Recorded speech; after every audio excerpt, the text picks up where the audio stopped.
अल्हम्दुलिल्लाहि रब्बिल आलमीन वस्सलातु वस्सलामु अला सय्यिदिल मुरसलीन मुहम्मदिन व अला आलिहि व अस्हाबिहि अजमाइन अम्मा बाद। हज़रात, 26 जनवरी दर हकीकत ख्वाबों की ताबीर का दिन है, सपनों के साकार होने का दिन है। और इस हवाले से ये यौम एहतिसाब भी है, यानी चिंतन और मंथन का भी दिन है। गौर करना चाहिए और सोचना चाहिए कि भारत किन ख्वाबों की ताबीर था, जिन सपनों के साथ हमारे अकाबिर ने, हमारे पूर्वजों ने इस देश को अंग्रेज़ों की ग़ुलामी से आज़ाद करवाया था, वो कभी भी ओझल न होने पाए। क्योंकि इस देश को आज़ाद कराने के लिए हमारे अकाबिर ने, हमारे पूर्वजों ने बेशुमार कुर्बानियाँ दी, जानों का नजराना पेश किया, प्राणों की आहुतियाँ दी और खून जिगर के ज़रिए इस चमन को सींचा। जब ये एहसास हमें रहेगा तो हमारे अंदर बेहिसी नहीं आएगी और हमें मुसलसल जिद्दोजहद और स्ट्रगल और एक्टिव रहने का जज्बा हमारे अंदर पैदा होगा। यौम जमहूरिया यानी गणतंत्र दिवस एक राष्ट्रीय दिन है जिसे मुल्क भर में बड़े पैमाने पर मनाया जाता है। इस दिन की अहमियत यह है कि सन 1935 से जो हुकूमत हिंद एक्ट, इंडियन एक्ट जो चला रहा था, इंडियन गवर्नमेंट एक्ट, उसको रद्द कर दिया गया, उसको मनसूख कर दिया गया और बाज़ाब्ता तौर पर दस्तूर हिंद और भारतीय संविधान को नाफिज किया गया। दस्तूर साज असेंबली में 26 नवंबर 1949 को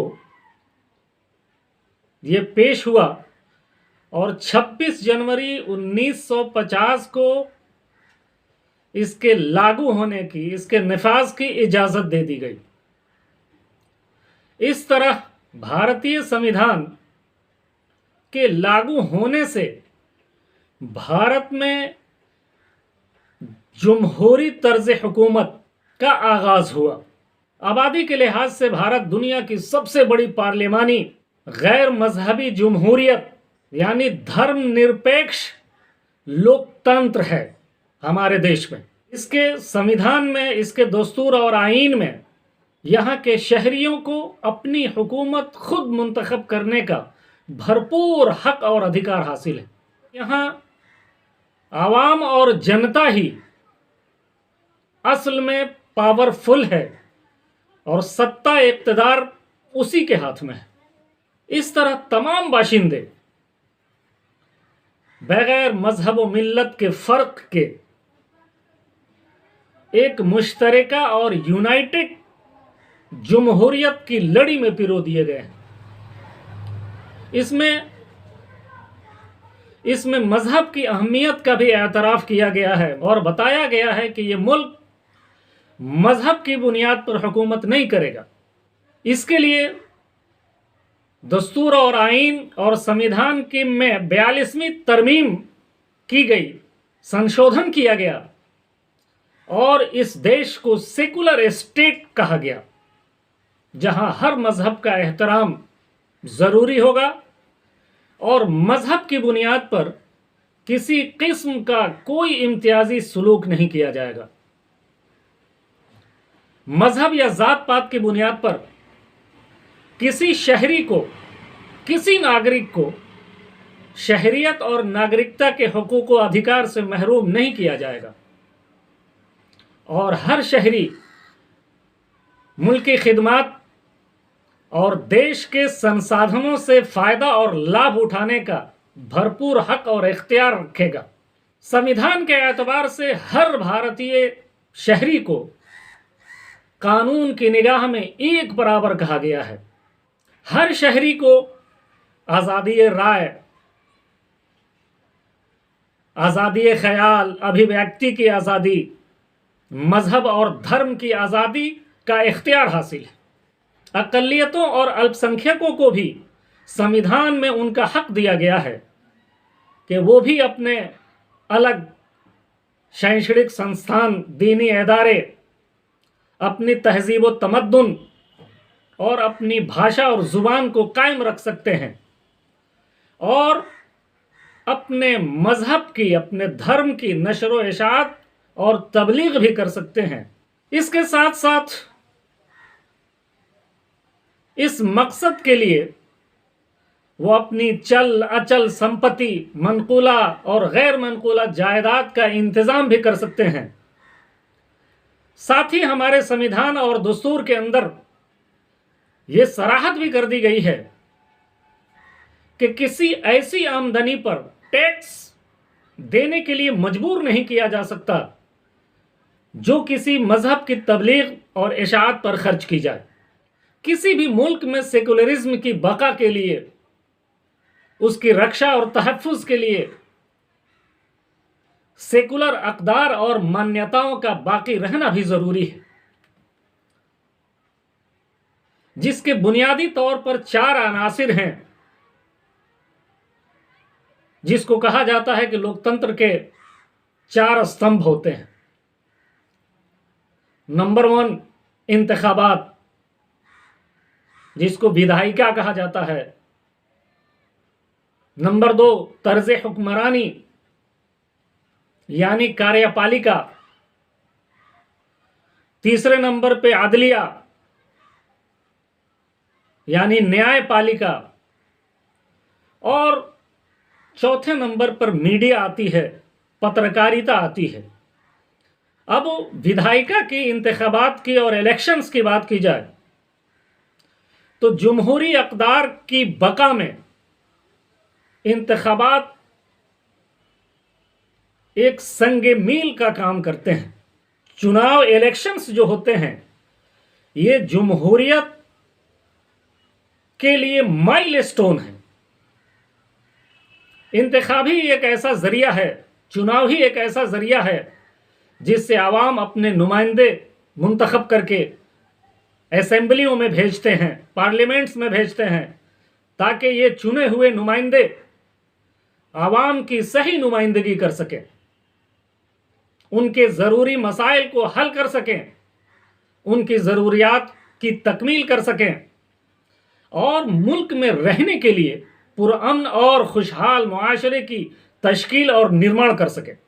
भारत के संविधान के एतबार से जो शख्स या पार्टी आवाम की खिदमत का हकीकी जज्बा रखती है, वो आवाम के मौजूदा मसाइल को हल करने का वादा करके वाज़ेह मंसूबा बनाकर आवाम के सामने पेश करे, तब कहीं जाकर उसे आवाम से वोट हासिल करने का हक हासिल होता है। इसलिए यह आवाम की जिम्मेदारी और जनता का दायित्व है कि वह इन चुनावों में, इन इंतखाबात और इलेक्शंस में भी ऐसे लोगों को ही चुने जो आवाम और जनता की सेवा की भावना रखते हों, जो सच्चे हों, शिक्षित हों और अच्छे हों। ये आवाम की जिम्मेदारी है। 2 नंबर में तर्ज हुक्मरानी यानी कार्यपालिका, एडमिनिस्ट्रेशन आता है। लोकतांत्रिक व्यवस्था में कामयाबी का दारो मदार इसी तर्ज हुक्मरानी पर है और सेकुलर अक़दार और मुल्क की तरक्की और खुशहाली की एक्सेस और धुरी यही है।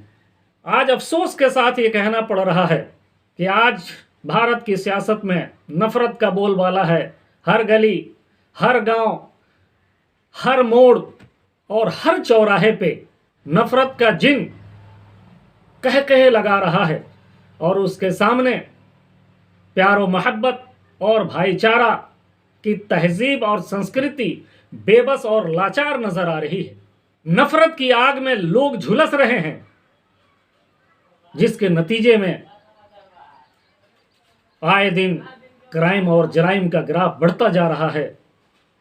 मॉब लिंचिंग के वाकयात बढ़ते जा रहे हैं, एक दूसरे पे लोग जुल्म कर रहे हैं और ये जुल्म का निशाना हमारे भारत ही की आवाम बनती है। इसलिए ज़रूरी है कि इस सेक्टर पे भी हमारे इंटेलेक्चुअल्स, छात्र, नौजवान, किसान हर भारतीय नागरिक इस पर भी विचार करे। नंबर 3, अदलिया है, न्यायपालिका है, कोर्ट एंड जस्टिस है। किसी भी मुल्क में न्यायपालिका एक उम्मीद और भरोसे का निशान होती है, जिसे इंसाफ का मंदिर भी कहा जाता है। अदल व इंसाफ किसी भी सभ्य समाज का हुस्न और अमन पसंद लोकतांत्रिक देश की बुनियाद है। लेकिन प्रश्न आज उठता है कि क्या आज न्यायपालिका अदल व इंसाफ के मामले में अपनी जिम्मेदारी अदा कर रही है? गौर किया जाए तो इंसाफ में सबसे बड़ी रुकावट अदालत का सुस्त और नकारा निज़ाम भी है, जिसमें इस्लाहात और सुधार की सख्त ज़रूरत है ताकि मजलूम को बरवक्त ससमय इंसाफ मिल सके। इंसाफ में इतनी ताखीर और देर होती है, जो देरी वास्तव में खुद इंसाफ का कत्ल है। बहुत सारे अखबारात और टीवी चैनल्स के ऊपर करप्शंस के स्कैंडल सामने आ चुके हैं, जो हर भारतीय शहरी को परेशान जरूर करते हैं। हर भारतीय शहरी ये सोचने पे विवश हो जाता है कि क्या इसी दिन के लिए हमारे पूर्वजों ने अपने प्राणों की आहुतियां दी, अपना सब कुछ न्यौछावर कर दिया, अपने सुख चैन त्याग दिए, ताकि हमारे आने वाली नस्लें इज्जत के साथ, वकार के साथ इस देश में रह सके।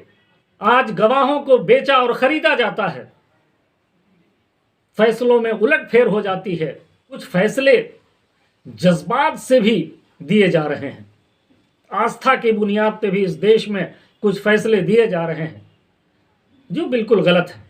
कोर्ट को चाहिए कि जज्बात से ऊपर उठकर हक व सदाकत और सच्चाई, गवाहियों और सबूत की बुनियाद पर फैसला सुनाए। न्यायपालिका की सियासी मामलात में दखल अंदाजी और सत्ताधारियों का न्यायपालिका पे असर व रसूख बढ़ता जा रहा है, जो हमारे लोकतंत्र के लिए, हमारी जमहूरियत के लिए नुकसानदेह है। नंबर 4, पत्रकारिता, मीडिया, सहाफत। ये जमहूरियत का चौथा स्तंभ है और निहायत ही अहम भी है। किसी भी लोकतांत्रिक देश में मीडिया के रोल से इनकार नहीं किया जा सकता। बदलते हालात के तनाजुर में अगर मीडिया का जायजा लिया जाए, बेलाग जायजा लिया जाए, तो आज मीडिया जानिबदार हो चुका है, पक्षपाती हो चुका है, किसी खास नजरिए को फरोग देने में या किसी खास फर्द और व्यक्ति को प्रमोट करने में लगा हुआ है। उसकी तारीफ और तौसीफ, उसके गुणगान या किसी खास चीज या किसी कंपनी के प्रचार तक महदूद होकर के हमारा मीडिया का सिस्टम रह गया है। बेकार और गैर जरूरी चीजों को जरूरी बनाकर पेश करना मीडिया की आदत बन चुकी है और किसी भी गैर अहम मसले को इतना बढ़ा चढ़ा करके पेश किया जाता है कि अगर उसको सच मान लिया जाए तो खराबी ही खराबी पैदा होती है। मीडिया में कुछ अनासिर, कुछ तत्व फिरकावाराना जहनियत के भी हैं और वो समय समय पर अपनी गंदी जहनियत की अक्कासी करते हुए पाए जाते हैं। किसी खास गिरोह, किसी खास जाति, किसी खास मजहब की गलत सूरत लोगों के सामने पेश करना ये मीडिया का शेवा बना हुआ है। मैं नहीं कहता कि सारे अच्छे मीडिया के बंधु भी हैं जिनकी वजह से इस देश में लोकतंत्र अभी भी बाकी है, लेकिन आज ज्यादातर हमारे बंधु अपनी राह से भटक गए हैं। पुलिस और अदालत को अपने काम करने से पहले ही ये मीडिया उसको मुजरिम बना करके पेश कर देती है। मेरे भाइयों, मीडिया आज पूरी तरह से सरमाएदार लोगों और पूंजीपतियों के हाथों में फंसा हुआ है। जो पावर और सत्ता और पैसे वाले लोग चाहते हैं वही मीडिया में छपता भी है और खबरें भी चलती हैं। जो वो देखना और दिखाना चाहते हैं वही चल रहा है। इसलिए मेरे भाइयों, मुल्क के मौजूदा हालात में ऊपर जो हमने डिटेल बताई है लोकतंत्र के चारों स्तंभ से रिलेटेड, इससे ये मालूम हो गया है कि हमें फिर से जागरूक होना पड़ेगा। हमें अपने लोकतंत्र और जमहूरियत की हिफाजत और उसकी बका, आवाम की भलाई और जनता के खैर के कामों के लिए हमें इस सिस्टम को मजबूर करना होगा। और ये तभी संभव होगा जब हम और आप, भारत का प्रत्येक नागरिक, चाहे वो किसी धर्म, किसी जाति, किसी मजहब, किसी इलाके से उसका संबंध हो, अगर सारे लोग एकजुट होकर के एकता के साथ अगर अपने लोकतंत्र और लोकतंत्र के चारों स्तंभ की रक्षा और हिफाजत के लिए खड़े होंगे, तो फिर इन लोगों को भी मजबूर होकर के हक और सच्चाई ही दिखाना पड़ेगी और हक और सदाकत के रास्ते पे चलना पड़ेगा। इसलिए जरूरी है कि कानून की बालादस्ती को हम कायम करें, कानून का एहतराम करें और कानून साजी के साथ साथ उसको लागू करने की भी फिक्र करें। और लोकतंत्र की जो खूबसूरती है उस खूबसूरती को फैलाएं, लोगों तक पहुंचाएं, वरना जमहूरियत पसंद होने का दावा बेमाना सा हो जाएगा। सेकुलर और सेकुलरिज्म का नारा सिर्फ इंतखाबी हथकंडा ही समझा जाएगा, चुनावी प्रोपेगेंडा ही समझा जाएगा। फिरकावाराना हम आहंगी की फजा कायम करने का तसव्वुर एक ख्वाब रह जाएगा। जात पात, बिरादरी, धर्म, मजहब के नाम पर नफरत करने वाले लोग इस मुल्क का खून चूसते रहेंगे। इसलिए आज 26 जनवरी को हम भारतीयों को ये प्रण लेने की आवश्यकता है, ये आहद करने की आवश्यकता है कि जिन सपनों के साथ हमारे पूर्वजों ने इस देश को आज़ाद कराया था, उन सपनों के साकार करने का और दायित्व निभाते हुए हम उन कदरों की हिफाजत करें और अपने लोकतंत्र और जमहूरियत को मजबूत करें। तब जाकर के हमारा देश हमारे पूर्वजों और हमारे अकाबिर के सपनों और ख्वाबों के मुताबिक बन सकेगा और यहाँ का हर शहरी, हर नागरिक खुशहाल जिंदगी बिताएगा और अमन व इंसाफ के साथ अपने अपने धर्मों और अपनी अपनी मान्यताओं के एतबार से खुश रहेगा और मजबूत होगा, देश विकास करेगा।